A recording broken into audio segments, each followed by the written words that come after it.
Colombia tiene un potencial solar que es, de verdad, casi limitado. O sea, está en pleno trópico, bañado por el sol, tiene todo para ser un líder en energía verde. Pero, y aquí viene lo interesante, detrás de esta promesa tan brillante se esconde una paradoja bastante oscura. Y bueno, hoy vamos a meternos de lleno a descubrirla. Y ojo, que esto no es solo un plan en un papel, para nada. El país le está metiendo muchísima plata. Están apareciendo proyectos gigantescos que nos hablan de una transición energética que, a primera vista, parece totalmente imparable. Y las cifras, la verdad, son impresionantes. Hablemos de casos concretos. El Parque Solar El Paso, allá en el Cesar, con 86.2 megavatios. O el de San Fernando, en el Meta, con 61. Son enormes. Y encima, el gobierno se puso una meta súper clara. Para 2030, el 10% de toda la energía del país tiene que venir del sol. Hasta aquí todo suena increíble, ¿no? Bueno, y es justo aquí donde la historia pega un giro. Uno bien inesperado. Porque si uno mira las cifras oficiales, dicen que el acceso a la electricidad es casi universal. Pero, y este es el gran pero, ya vamos a ver que tener un cable conectado a la casa no siempre significa tener luz. 50%. Párense a pensar en esa cifra. La mitad. En 2018, la mitad de los hogares en Colombia vivía en lo que se conoce como pobreza energética. Y aquí es donde explota la paradoja. Un país que le apuesta con todo a la energía del futuro, pero que tiene una buena parte de su gente, bueno, prácticamente a oscuras.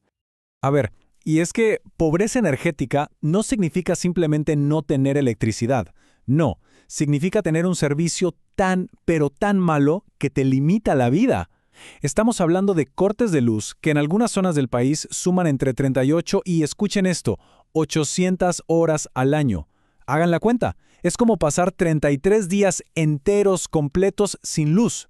Una locura. Ok, para entender de verdad la raíz de este problema tenemos que irnos a un lugar específico. Tenemos que viajar a las llamadas zonas no interconectadas o ZNI como se les conoce. Pensemos en ellas como lugares que la red eléctrica nacional simplemente olvidó.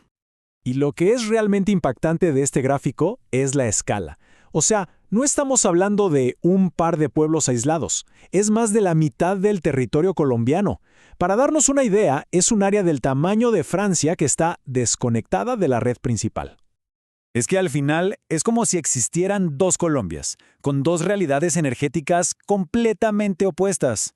Por un lado, la red nacional, que funciona principalmente con hidroeléctricas, y por el otro, estas zonas no interconectadas, donde el 96% de la energía viene de generadores diésel, súper caros, súper contaminantes. Y allá, los apagones no son de horas, pueden durar meses. Una de las fuentes que revisamos lo describe perfecto. Es algo que parece sacado del realismo mágico. Bueno, para que este problema tan grande y abstracto se sienta un poco más cercano, más real, vamos a enfocarnos en un caso de estudio. Vamos a ir a Mapiripán, en el departamento del Meta. Resulta que en 2018, como parte de los acuerdos de paz, el gobierno firmó un pacto súper importante. Un pacto para la transformación regional. La promesa era enorme. Llevar desarrollo, modernidad y, claro, energía a un municipio como Mapiripán, que históricamente había estado, abandonado por el Estado. Y el documento no dejaba lugar a dudas, era súper explícito. Se comprometía, textualmente, a implementar alternativas de suministro de energía eléctrica a través de fuentes no convencionales, como la solar. Era, en pocas palabras, la promesa de un futuro mucho más brillante. Pero la realidad, la realidad es otra historia. Es desoladora. Lejos de esa transformación soñada, Mapiripán hoy vive una crisis energética estructural. Fíjense, solo el 30% del municipio tiene cobertura eléctrica. ¿Y la energía solar? Apenas un 0.1%. O sea, la promesa no es que se rompió, es que se hizo polvo. Entonces, la gran pregunta es, ¿por qué fallan estos planes tan bien intencionados? A ver, la tecnología solar existe, funciona perfecto. El problema, como ya se estarán imaginando, es mucho, mucho más profundo.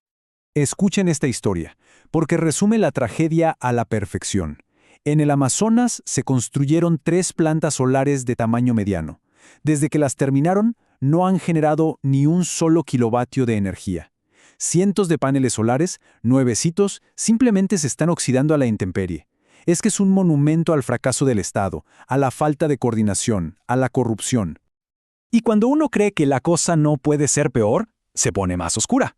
En regiones como el Chocó, la llegada de energía limpia es bloqueada. Pero no por problemas técnicos, no, es bloqueada activamente por grupos armados. ¿Y por qué? Porque ellos controlan el mercado negro del diésel subsidiado. La energía solar para ellos no es progreso, es una amenaza directa a su negocio. Entonces, si juntamos todas las piezas, el panorama queda claro. No es un solo problema. Es como una tormenta perfecta. Está la desarticulación de las instituciones, los costos altísimos para la gente, la falta de gente capacitada y, en el peor de los casos, como vimos, el sabotaje directo de grupos ilegales. Al final del día, la tecnología es la parte fácil. El verdadero desafío es superar todo esto. Pero bueno, a pesar de este panorama que parece tan sombrío, no todo está perdido, hay que decirlo. Hay algunos casos que nos demuestran que cuando las cosas se hacen bien, el éxito es totalmente posible. Y la clave no está en una solución mágica, ¿eh? No existe. El éxito depende de que varias cosas se alineen. La voluntad política, claro, la inversión privada también, y algo que es fundamental, que la propia comunidad se apropie del proyecto y participe activamente. Y tenemos un ejemplo concreto, el Guainía. Allí nos muestran cómo se ve el éxito en la práctica. Hay una planta solar de 2.5 megawatts que es un ejemplo brillante de lo que se puede lograr. ¿Cuál fue el secreto? Pues una coordinación súper efectiva entre el sector público y el privado. Todo dentro de un mercado bien organizado que le dio las condiciones al proyecto para que simplemente floreciera. Al final, llegamos a la misma conclusión. La paradoja solar de Colombia no es un problema de tecnología, es un problema profundamente humano. La energía del sol está ahí, es infinita, pero los recursos para llevarla a la gente se pierden en un laberinto de corrupción, abandono y violencia. Así que la verdadera pregunta no es si la energía limpia puede llegar a todos. La pregunta de fondo es, ¿puede un país realmente construir un futuro brillante cuando deja a la mitad de su gente literalmente en la oscuridad?